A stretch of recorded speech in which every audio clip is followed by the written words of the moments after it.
Boa noite, minha gente querida, muito boa noite. Muita paz em todos os corações. Começamos a nossa leitura de hoje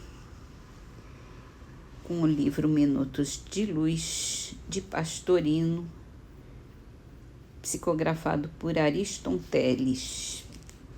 E a mensagem se chama Intelectualismo.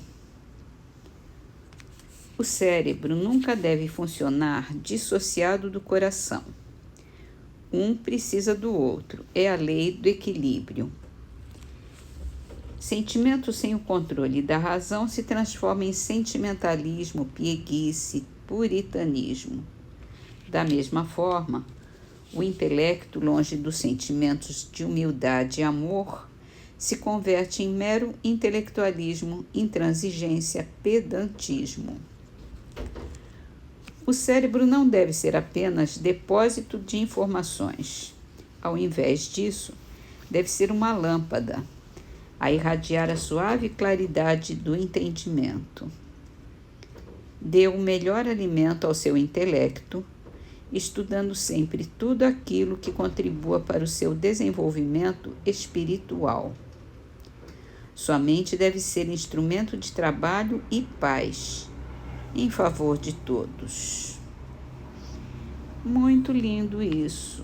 E é isso que a gente procura fazer aqui, né? Dar esse alimento intelectual e espiritual para a nossa mente, para o nosso espírito, trabalhando pela paz e em favor de todos.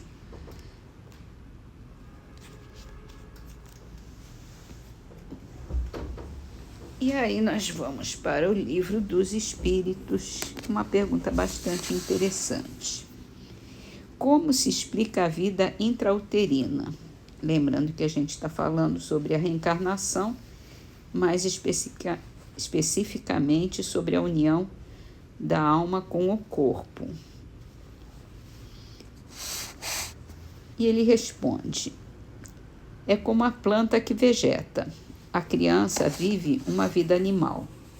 O homem tem a vida vegetal e a vida animal, que pelo seu nascimento se completam com a vida espiritual.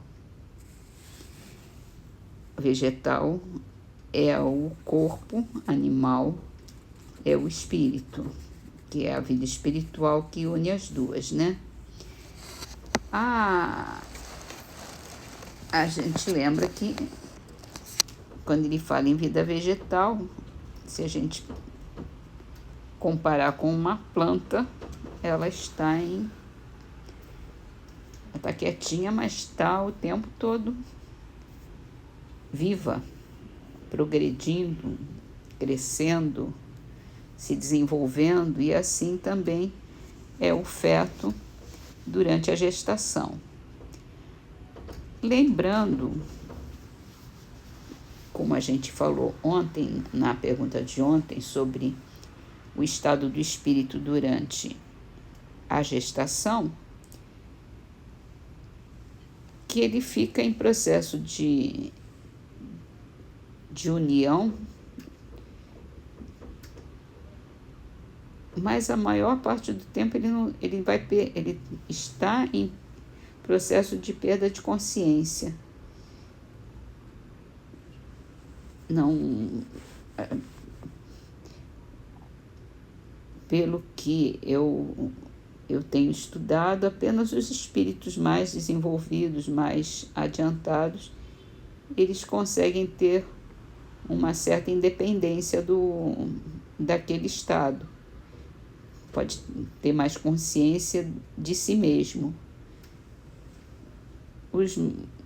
Nós, os mais atrasadinhos, a gente já entra num processo de perda de consciência direto e vai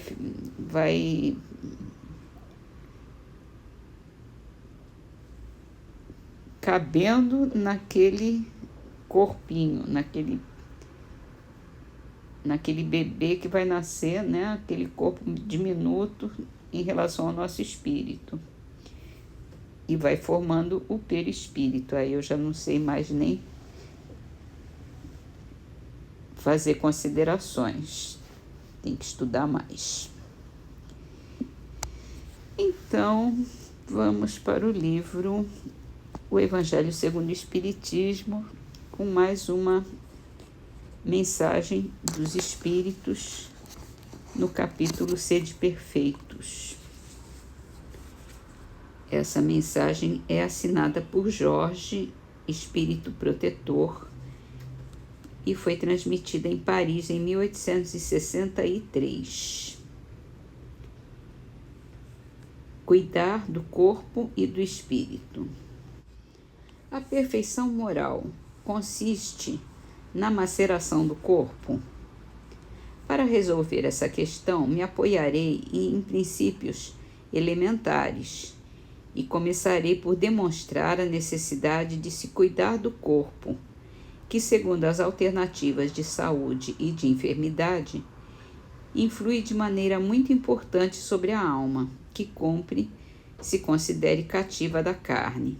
Para que essa prisioneira viva se expanda e chegue mesmo a conceber as ilusões da liberdade, o corpo tem de estar são, disposto, forte. Façamos uma comparação. Eis que se acham ambos em perfeito estado. O que devem fazer para manter o equilíbrio entre as suas aptidões e suas necessidades tão diferentes? Parece inevitável a luta entre os dois e difícil se acha o segredo de como chegarem ao equilíbrio. Dois sistemas se defrontam: o dos ascetas, que tem por base o aniquilamento do corpo, e o dos materialistas, que se baseiam no rebaixamento da alma. Duas violências quase tão insensatas uma quanto a outra. Ao lado desses dois grandes partidos, formiga a numerosa tribo dos indiferentes, que sem convicção e sem paixão são mornos no amar e econômicos no gozar. Onde então a sabedoria? Onde então a ciência de viver? Em parte alguma, e o grande problema ficaria sem solução se o Espiritismo não viesse em auxílio dos pesquisadores, demonstrando-lhes as relações que existem entre corpo e alma e dizendo-lhes que, por se acharem independência mútua, importa cuidar de ambos. Amem, pois, a sua alma, porém cuidem igualmente de seu corpo, instrumento dela. Desatender às necessidades que a própria natureza indica é desatender a lei de Deus. Não castiguem o corpo pelas faltas que o seu livre-arbítrio o induziu a cometer e pelas quais ele é tão responsável quanto o cavalo mal dirigido pelos acidentes que causa. Será porventura mais perfeito se, martirizando o corpo, não se tornem menos egoístas, nem menos orgulhosos e mais caritativos para com seu próximo? Não, a perfeição não está nisso. Está toda nas reformas por que fizer passar o seu espírito. Dobrem-no, submetam-no, humilhem-no, mortifiquem-no.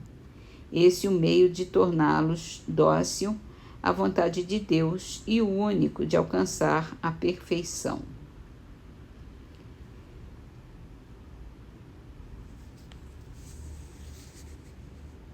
É bom frisar aqui que essa dobrar, submeter, humilhar, mortificar não é o corpo, é o espírito.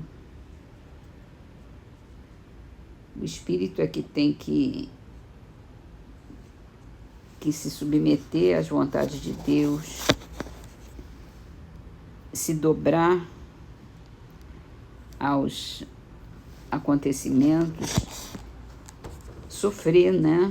Porque a gente sofre muito para poder se libertar das nossas imperfeições, dos nossos